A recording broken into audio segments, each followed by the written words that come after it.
In the quiet farmlands of Arkansas, where endless fields have long stood as the pride of America, a bloody story shocked an entire farming community. Mike Wallace, an ordinary farmer, was killed under mysterious circumstances. But what makes his death truly disturbing is not just the personal tragedy. It's the shadow of a corporate giant looming over it: Monsanto. The American countryside and a growing shadow. For generations, rural America has been the heart of global agriculture. These lands produce wheat, corn, and soybeans, not just for the United States, but for the world. Farmers here have long been symbols of independence, of the American dream. But in the late 20th century, a quiet shift began. Monsanto started to dominate the seed and herbicide market. Farmers no longer had full freedom. To plant, they needed Monsanto seeds. To protect their crops, they needed Monsanto's chemicals.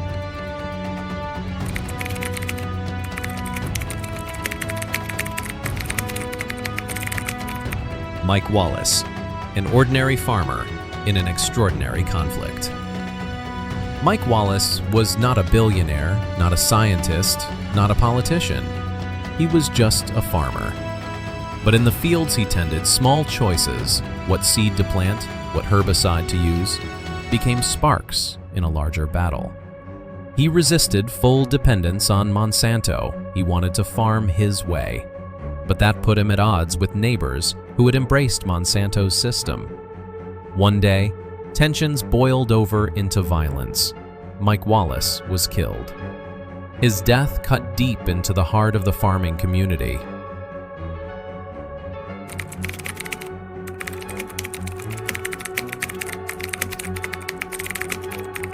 Monsanto, from small lab to global giant. Monsanto began as a small chemical company in the early 20th century. Over time, through products ranging from industrial chemicals to herbicides and genetically modified seeds, it grew into an agricultural titan. Its strategy was not just selling products. Monsanto controlled how they could be used. Farmers buying Monsanto seeds signed contracts forbidding them from saving or reusing seeds. Year after year, they had to return to Monsanto. Step by step, Monsanto turned seeds, the foundation of life, into intellectual property.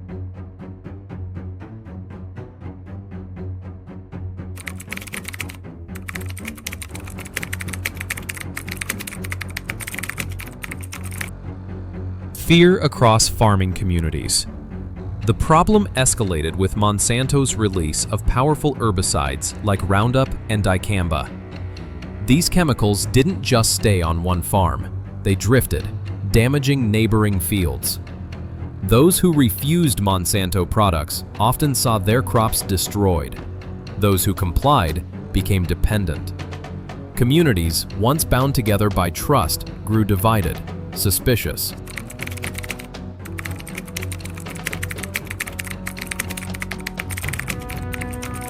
The questions that begin the investigation.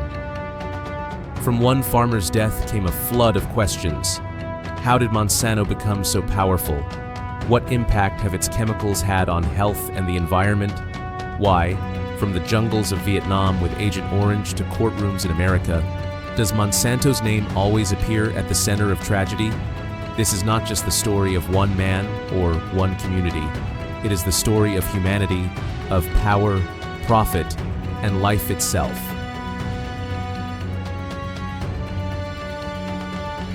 Mike Wallace's death was not just a personal tragedy. It was a door opening into a hidden world of controversy, where seeds became tools of control, herbicides became invisible weapons, and even human lives could be crushed beneath the wheels of corporate profit.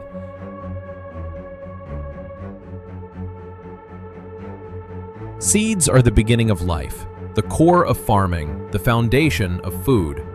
For centuries, farmers saved seeds from one harvest to plant the next. It was tradition, it was survival, it was freedom. But in the modern era, one company turned seeds into something very different: intellectual property, locked behind contracts, patents, and lawsuits. That company was Monsanto.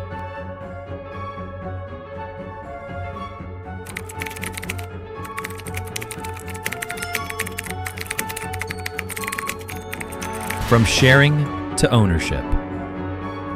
For thousands of years, farmers relied on one simple rule: save part of your harvest as seed for the next season. It was a cycle as old as agriculture itself. Monsanto broke that cycle. Through genetic engineering, they developed seeds resistant to their own herbicides, like Roundup-ready crops. These seeds promised higher yields and less labor. Farmers rushed to buy them. But hidden in the fine print of every sale was a strict clause. Farmers were forbidden to save or share the seeds. Each year, they had to buy again.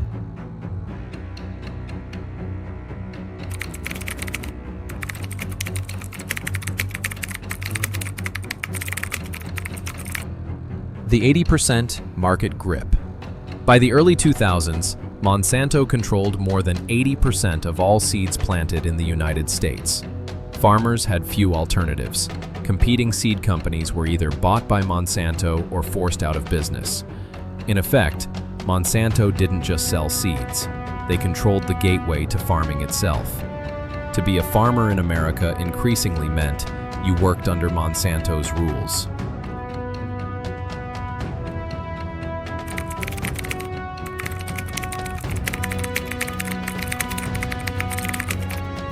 The power of contracts and lawsuits. Monsanto enforced its monopoly not only with seeds, but with lawyers.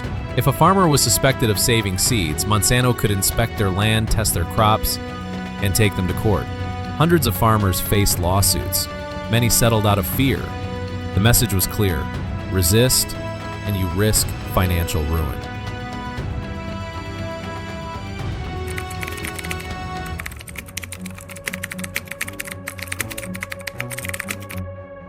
From farms to digital data. Monsanto's control went beyond seeds. With advances in technology, they began collecting massive amounts of farming data: soil quality, planting times, weather patterns, crop yields. On the surface, it was marketed as precision agriculture, tools to help farmers maximize profit. But in reality, it gave Monsanto unprecedented power to monitor, predict, and influence farming practices across entire regions.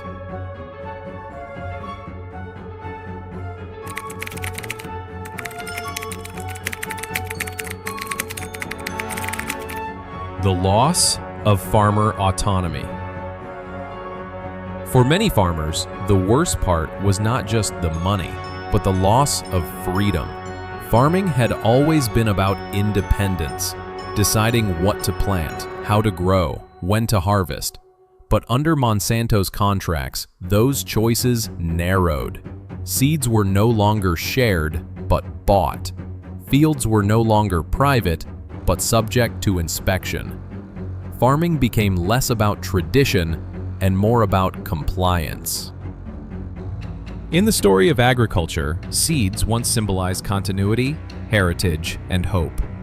Under Monsanto, they became contracts, restrictions, and control. What was once freely shared by farmers across generations was now locked behind legal walls. And this monopoly on life itself set the stage for deeper conflicts, darker chemicals, and tragedies yet to come. Before Monsanto became known for seeds, it was known for chemicals. In its laboratories, products were created that promised progress: stronger herbicides, faster solutions, new ways to control nature. But behind the shiny labels and corporate promises, these chemicals left behind a toxic legacy of sickness, suffering, and secrets hidden in plain sight.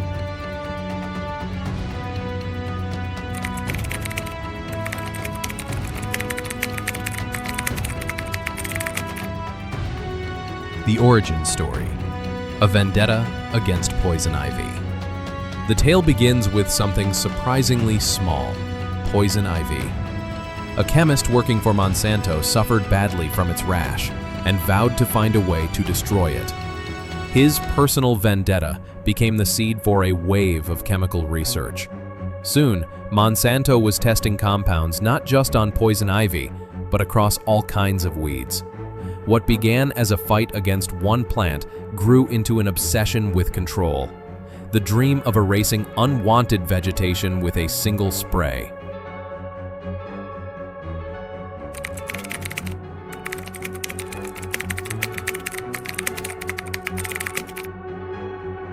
Inside the factories, a toxic workplace.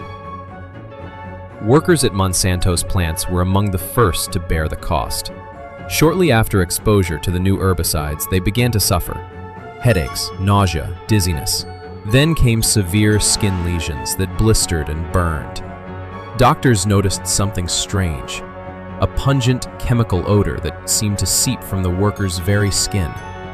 They suspected the men were literally sweating out toxins, though no one could identify exactly what. Yet despite the health crisis, workers were pressured to stay. Jobs were scarce, and leaving meant losing a livelihood. So they stayed in the toxic air day after day.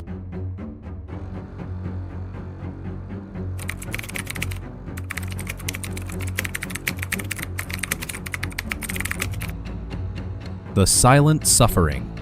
Investigations into the illnesses often stalled. Company reports were vague, inconclusive, sometimes buried. Workers were told the symptoms were temporary or unrelated, but the suffering continued. Behind every bottle of herbicide sold to farmers, there were workers whose health had been quietly sacrificed. Monsanto's growth was built not just on innovation, but on neglect.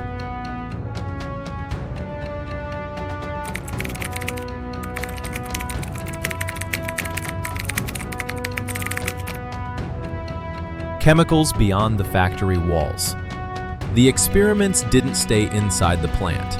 Monsanto's chemicals began spreading across communities, into rivers, into soil, into the air.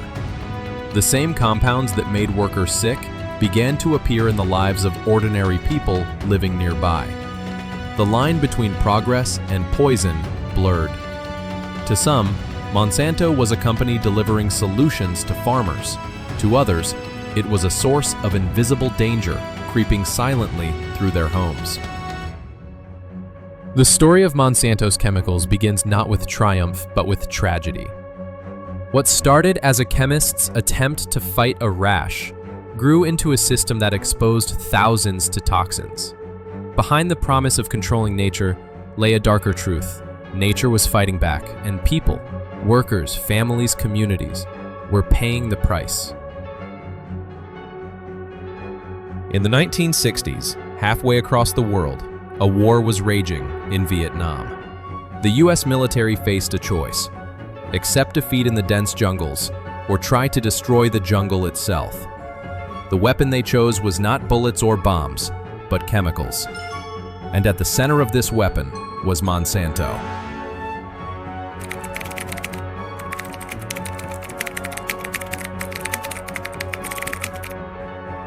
The birth of Agent Orange.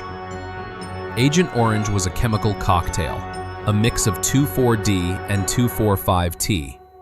Herbicides designed to strip leaves from trees. It was cheap, effective, and devastating. Monsanto was one of the largest suppliers. The mission was clear: spray vast areas of jungle to expose enemy fighters. But, in the rush to weaponize chemicals, little thought was given to the consequences.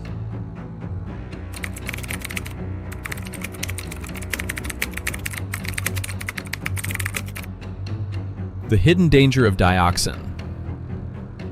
Within Agent Orange lurked something even deadlier: dioxin. Scientists knew it was toxic, but warnings were ignored. Monsanto and Dow Chemical failed to fully disclose the risks. The US military pressed ahead, dropping more than 19 million gallons over Vietnam. What followed was one of the largest ecological disasters in human history.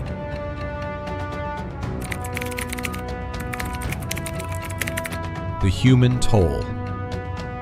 The victims were countless. Vietnamese civilians developed skin diseases, cancers, and suffered generations of birth defects. US soldiers, too, returned home with devastating illnesses linked to their exposure.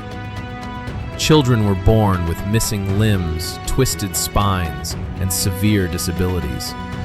Entire villages were poisoned. The jungle never fully recovered.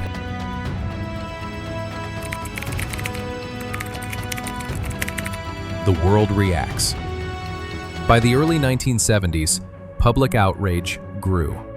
More than 5,000 scientists signed a petition condemning the use of herbicides in warfare.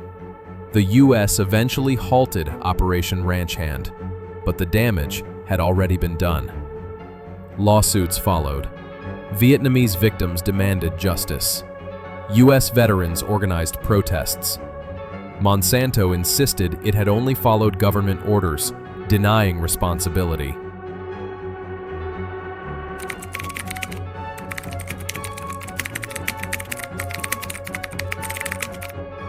A legacy that still haunts. Decades later, the scars of Agent Orange remain. In Vietnam, contaminated soil still poisons communities. In America, veterans continue to battle illnesses. The legacy of Agent Orange is not just about war. It is about the dangers of unleashing chemicals without understanding their consequences. And Monsanto's role in supplying and concealing the truth remains one of the darkest chapters in its history. Agent Orange turned jungles into graveyards and left millions of people scarred for life. It was a weapon born in laboratories, delivered by planes, and buried deep into the soil of Vietnam. For Monsanto, it was profit. For humanity, it was tragedy.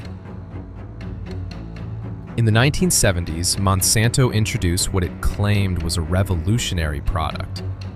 A herbicide that could kill weeds down to their roots, make farming easier, and boost crop yields. Its name was Roundup. To the world, it looked like progress.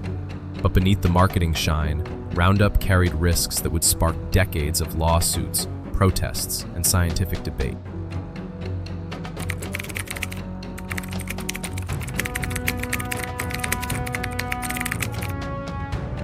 The promise of Roundup.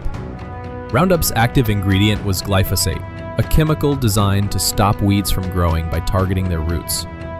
It allowed farmers to practice no-till farming, saving time, labor, and costs.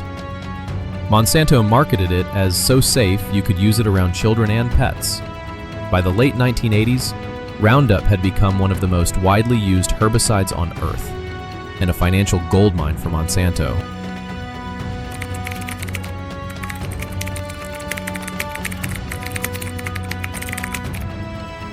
Monsanto's monopoly.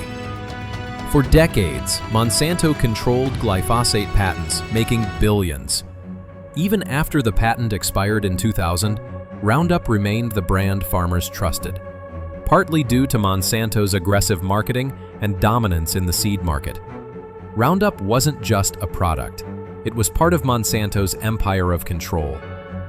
Farmers who bought Monsanto seeds were often locked into using Roundup, ensuring the company's grip extended from the soil to the store shelves.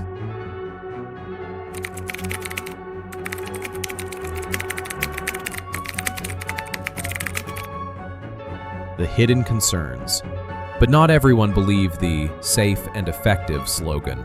Some scientists raised concerns about glyphosate's effects on human health and the environment. Monsanto, however, resisted scrutiny.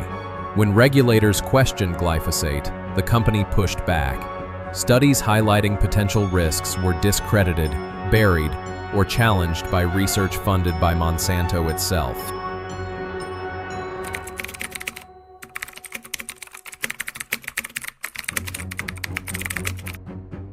The expansion of Roundup. By the 1990s, Roundup wasn't just a herbicide. It became part of Monsanto's Roundup Ready system. Crops were genetically engineered to resist glyphosate, allowing farmers to spray entire fields without killing the crop. This was a dream for efficiency, but a nightmare for dependency. Farmers became increasingly tied to Monsanto, its seeds, its herbicides, its contracts. Monsanto wasn't just selling chemicals, it was selling control. Roundup was marketed as the miracle solution. Easy, safe, profitable. For Monsanto, it was a triumph of science and salesmanship. But for farmers and communities around the world, the miracle came with a shadow that would soon grow into lawsuits, protests, and global outrage. Seeds. They are humanity's oldest inheritance, passed down through generations, shared between neighbors, saved for next season. But under Monsanto, seeds became something else, a product locked behind contracts, lawyers, and surveillance. For farmers, what once symbolized freedom now represented control.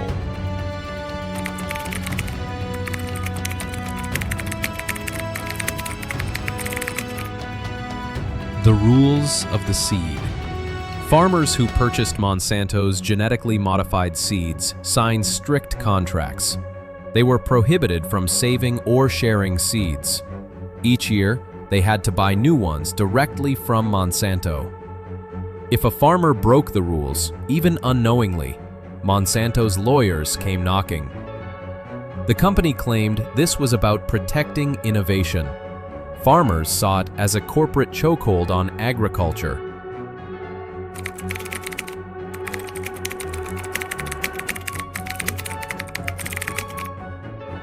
Surveillance in the fields. Monsanto retained the right to access farmers' land, take crop samples, and ensure compliance. Investigators were hired to monitor farming communities. Neighbors were encouraged, even pressured, to report one another. A culture of fear took root, dividing rural towns and destroying trust between families who once relied on each other. The digital parallel. Commentators began comparing Monsanto's contracts to modern tech agreements, the kind we all click "I agree" on without reading. Monsanto's grip on data foreshadowed the age of digital surveillance.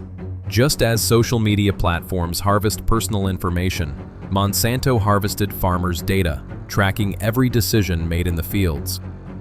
Seeds as power. Seeds are life, yet Monsanto turned them into leverage.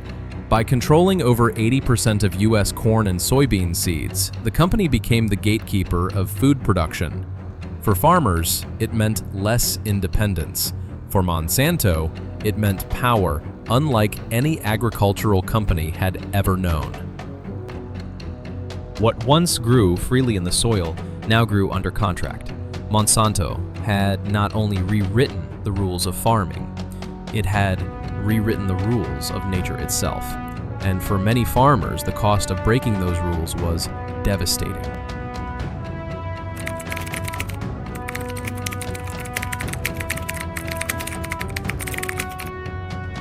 In rural America, farming was once built on community, trust, and shared labor. But under Monsanto's shadow, those values began to crumble. Farmers who resisted corporate control faced bankruptcy. Families lived in fear of lawsuits. And in one Arkansas town, the tensions boiled over into violence, ending in tragedy.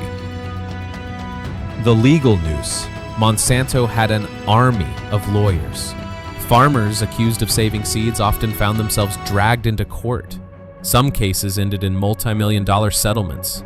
Others ended in farmers giving up, unable to afford a legal fight. For many, the choice was stark: comply or collapse. Bankruptcy became a haunting reality across farming communities tied to Monsanto. A culture of fear. Monsanto's enforcement tactics divided communities. Neighbors spied on neighbors. Rumors spread like wildfire. A simple accusation could ruin a family. Instead of helping each other, farmers grew suspicious. Friendship gave way to paranoia. In towns where survival depended on solidarity, Monsanto's contracts turned farmer against farmer. The case of Mike Wallace. In 2016, the Arkansas farming community was shaken by the murder of Mike Wallace, a 55-year-old farmer. Wallace had resisted Monsanto's methods and spoke out against the growing dependency on corporate herbicides. But when his crops were damaged due to herbicide drift from neighboring farms, tensions escalated. A confrontation with a farmhand turned violent. Mike Wallace was shot and killed. His death symbolized more than one man's tragedy. it became a chilling reminder of how corporate influence could rip communities apart. The broken community. By the 2010s, Monsanto had cemented its monopoly. Farmers across America and increasingly across the world were tied to the company's seeds and herbicides. But the human cost was undeniable. Bankruptcies, broken friendships, and lives lost. Farming, once a way of life rooted in independence, now felt like a battlefield where survival meant submission to corporate power. In the fight for control of seeds and soil, it wasn't just crops that were destroyed.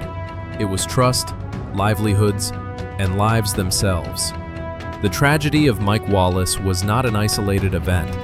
It was the human cost of a system designed for profit, not people.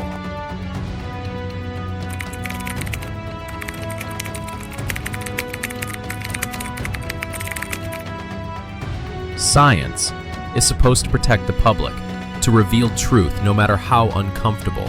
But when billions of dollars are at stake, truth itself can be manipulated. Monsanto mastered this game, bending research and influencing regulators, ensuring their products stayed on the shelves, even when the evidence suggested danger. Glyphosate under scrutiny. At the center of the storm was glyphosate, the key ingredient in Monsanto's Roundup. Independent studies began suggesting glyphosate might be linked to cancer, DNA damage, and other health risks. Regulators like the EPA, Environmental Protection Agency, were pressured to review its safety. But behind the scenes, Monsanto was already working to shape the outcome. The independent paper. In 2000, a scientific paper concluded that glyphosate was safe. Regulators relied on it heavily. But later revelations showed the paper was anything but independent. Emails revealed that Monsanto's own toxicology director had helped craft the study, while the company publicly denied involvement.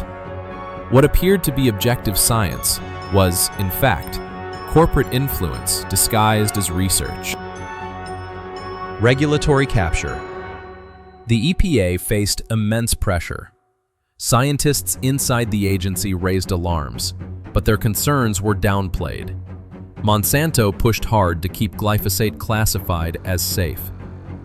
The revolving door between corporations and regulators only deepened the problem. Former Monsanto employees went on to work for regulatory agencies, and vice versa. Science and policy became entangled with profit. The silencing of dissent. Scientists who spoke out often faced intimidation, loss of funding, or career damage. The message was clear: challenge Monsanto and you risk your livelihood. Meanwhile, research that favored Monsanto received funding and visibility. The scientific record was skewed, not by discovery, but by design. When science becomes a battlefield, truth is the first casualty. Monsanto had not only captured seeds and soil, it had captured science itself. And as the world would soon discover, the consequences would be measured in lives.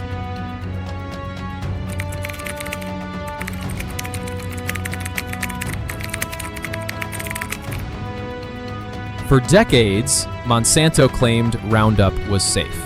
But as cancer diagnoses mounted, farmers, gardeners, and everyday families began to connect the dots. What followed was one of the largest legal battles in corporate history, a reckoning worth more than $10 billion, but with scars money could never heal. The human toll.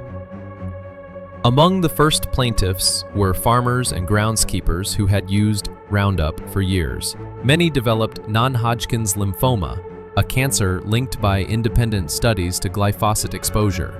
One man, Dwayne Johnson, a school groundskeeper in California, became the face of the fight. Diagnosed with terminal cancer, he sued Monsanto and won. A jury awarded him $289 million, sending shockwaves through the agricultural industry. A flood of lawsuits. After Johnson's victory, thousands of lawsuits followed. Farmers, landscapers, and even home gardeners claimed Roundup exposure had poisoned their bodies. By 2020, Bayer, Monsanto's new parent company, faced over 125,000 claims. To avoid endless trials, Bayer agreed to a historic settlement, over $10 billion paid to victims. Monsanto's defense. Despite the lawsuits, Monsanto, and later Bayer, maintained their stance. Roundup was safe when used as directed. Company spokespeople insisted that scientific consensus supported glyphosate's safety. But leaked documents, nicknamed the Monsanto Papers, revealed internal strategies, ghostwriting research, influencing regulators, and discrediting critics. The credibility of Monsanto's defense began to crumble. The science of doubt. Regulatory bodies like the EPA and EFSA, European Food Safety Authority, declared glyphosate not likely to be carcinogenic. But in 2015, the IARC, International Agency for Research on Cancer, classified glyphosate as a probable human carcinogen. The contradiction fueled global debate. Was Roundup a safe agricultural tool or a silent killer? A cost beyond money. Bayer's $10 billion settlement was one of the largest in U.S. history. Yet for victims, no sum could undo the pain. Families had lost parents, siblings, and children. Farmers who once trusted Roundup now lived with regret. And for Bayer, the acquisition of Monsanto became a cautionary tale. What was meant to strengthen a corporation ended up nearly destroying it. The courtroom victories against Monsanto were more than financial settlements. They were a crack in the armor of a corporate giant. But the battle over Roundup was far from over. In kitchens, in laboratories, and in fields across the world, the question lingered. What price are we really paying for convenience?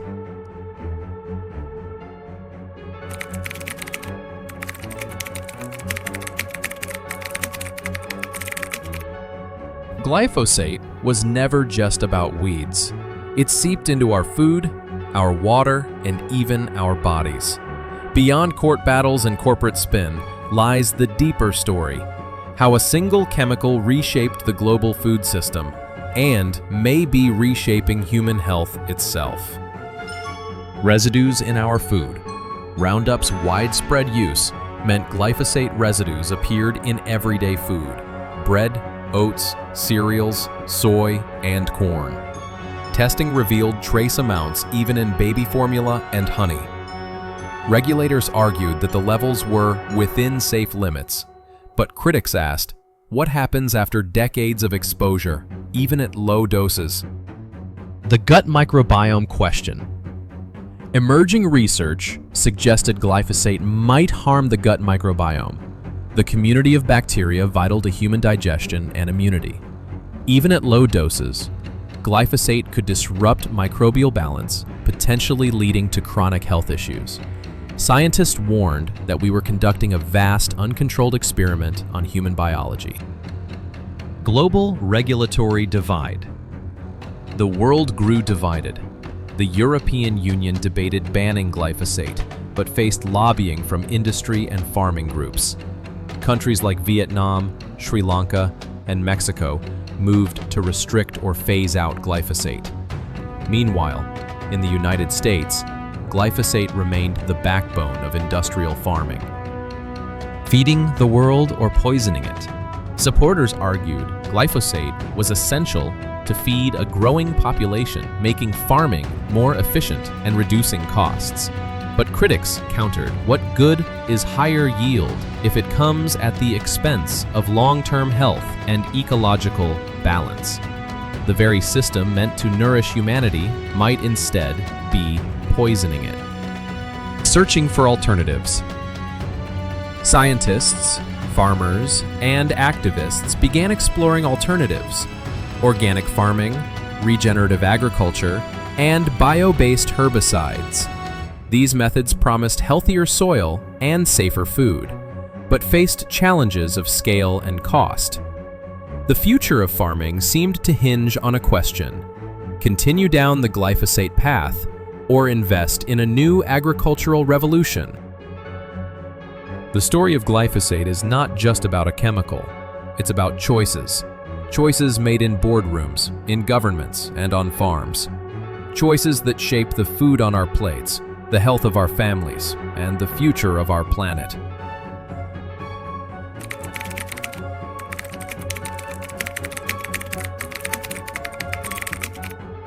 In the ancient world, seeds were symbols of life, shared, saved, and passed down through generations.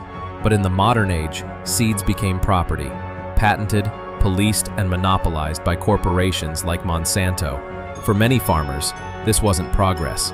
It was the return of feudalism, a new empire built on biology. The rise of patented seeds. By the early 2000s, Monsanto controlled over 80% of U.S. corn and soybean seeds. Farmers no longer bought just seeds, they bought licenses. Each season, they had to purchase new seeds instead of saving their own. This gave Monsanto unprecedented power, a monopoly over the very foundation of agriculture. The farmer's contract. Monsanto's seed agreements were ironclad. Farmers were forbidden from saving or replanting seeds. Monsanto reserved the right to inspect farms and collect samples. Violators faced crippling lawsuits. Farmers found themselves trapped, dependent on a corporation for survival. A culture of fear. Monsanto's legal team was infamous. Farmers whispered about seed police showing up at their doors. Neighbors spied on each other, afraid of being accused of seed saving. Communities once bound by trust began to fracture under suspicion and fear. Seeds and social media, a modern parallel. The documentary drew a chilling comparison. Monsanto's contracts and today's online data agreements. Just as farmers unknowingly signed away rights to their seeds, billions of internet users casually clicked accept on terms and conditions, surrendering their personal data. Both were systems of control, disguised as convenience. Resistance and pushback. Not all farmers surrendered quietly. Some sued Monsanto. Others turned to heirloom seeds and independent cooperatives. Grassroots movements began fighting for seed sovereignty, demanding the right to save and share seeds as their ancestors had done for millennia. Seeds are more than commodities. They are the first link in the chain of life. To control them is to control the future. Monsanto understood this and used it to build an empire. But in the shadows of that empire, resistance was growing, rooted in the simple truth that life itself should never be owned.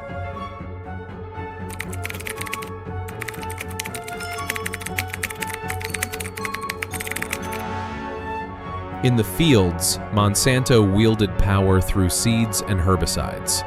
But in the courtroom, the truth began to catch up. Roundup, once hailed as a miracle, was now on trial for its connection to cancer.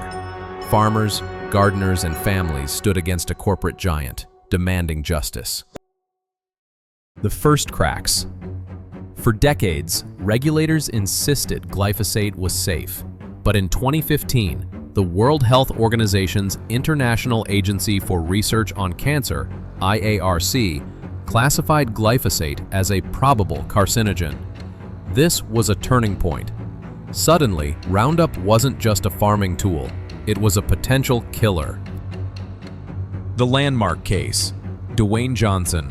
The first major case came in 2018. Plaintiff, Dwayne Johnson, a California school groundskeeper. Claim, Roundup caused his terminal cancer. Outcome, jury awarded him $289 million in damages. The verdict shocked the world. For the first time, Monsanto was held directly responsible. A flood of lawsuits. After Johnson's victory, a tidal wave followed. By 2020, over 125,000 lawsuits had been filed.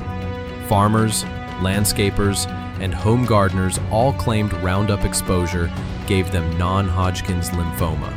Bayer, which had just acquired Monsanto for $63 billion, suddenly faced legal chaos. Bayer's billion-dollar settlements. In 2020, Bayer agreed to pay over $10 billion to settle most Roundup lawsuits, but the company refused to admit wrongdoing. To critics, it was a strategy. Pay the money, but protect the product. Roundup remained on shelves worldwide, still marketed as safe. Documents revealed: the Monsanto Papers. During trials, internal documents, later called the Monsanto Papers, became public. They revealed ghost-written safety studies, cozy relationships with regulators, internal doubts about glyphosate's safety.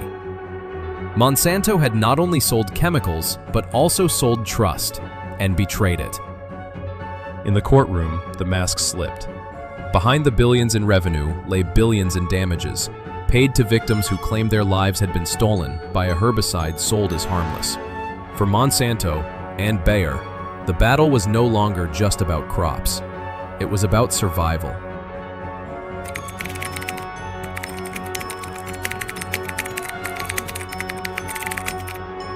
Monsanto may be the most infamous name in modern agriculture, but the truth is bigger than one company. The rise of corporate farming, the dominance of biotech, and the global reshaping of food systems have left a legacy that extends far beyond a single logo. The corporate takeover. After Bayer acquired Monsanto, critics argued the monopoly simply changed hands. Alongside Syngenta, Corteva, and BASF, just 4 corporations now control over 60% of the global seed and pesticide market. This concentration of power raised fears. Who controls the food controls the future. A global battleground. From India to Brazil, farmers faced similar struggles. In India, thousands of cotton farmers went bankrupt under biotech seed costs, some driven to tragic suicides. In Brazil, soy expansion tied to Monsanto seeds fueled deforestation and pesticide exposure. In Africa, debates raged over GM crops. Were they a solution to hunger or a new form of dependency? The biotech promise and peril. Supporters of biotech argue GM seeds and herbicides increase yields, feed billions, and reduce hunger. But critics highlight hidden costs: soil degradation, pesticide resistance leading to stronger superweeds, long-term health and environmental uncertainty. The legacy of Monsanto wasn't just chemicals. It was a model of farming that prioritized profit over ecology. Also, the cultural fallout. Monsanto became more than a company. It became a symbol. For activists, it represented corporate greed, environmental destruction, and the dangers of unchecked capitalism. The phrase, "Monsanto is evil," spread globally, uniting environmentalists, farmers, and health advocates. Lessons for the future. The downfall of Monsanto showed the limits of corporate secrecy. Documents leaked, lawsuits mounted, and public resistance grew louder. Yet the system it built, patents, monopolies, and industrial agriculture, remains intact. The question now is not just about Monsanto, but about the future of farming itself. Beyond Monsanto lies a larger truth. The struggle for control over food is the struggle for control over humanity. The story does not end with lawsuits or settlements. It continues in every field, every farm, and every seed planted around the world.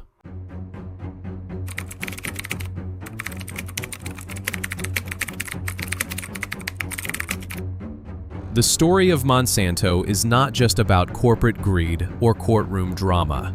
It is about the choices we face as a civilization. Do we continue down the path of industrial farming, dominated by a few corporations? Or do we reclaim our seeds, restore our soil, and rebuild sovereignty over the food that sustains us? The return to seeds. Across the world, farmers are resisting corporate control by reviving ancient traditions of seed saving and sharing. Seed banks and community libraries are growing.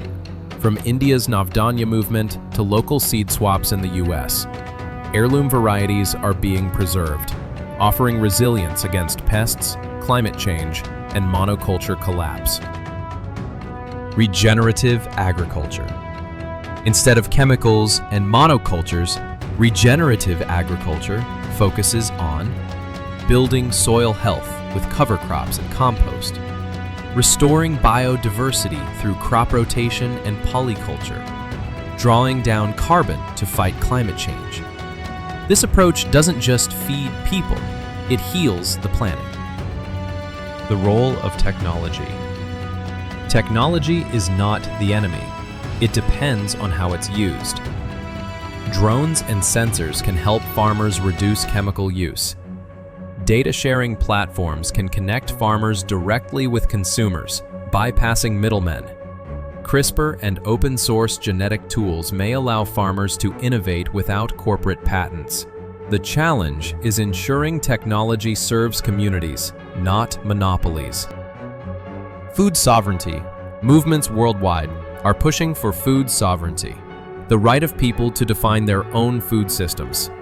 This means supporting local farmers over global corporations, valuing cultural food traditions, prioritizing ecological sustainability over short-term profit. A call to action.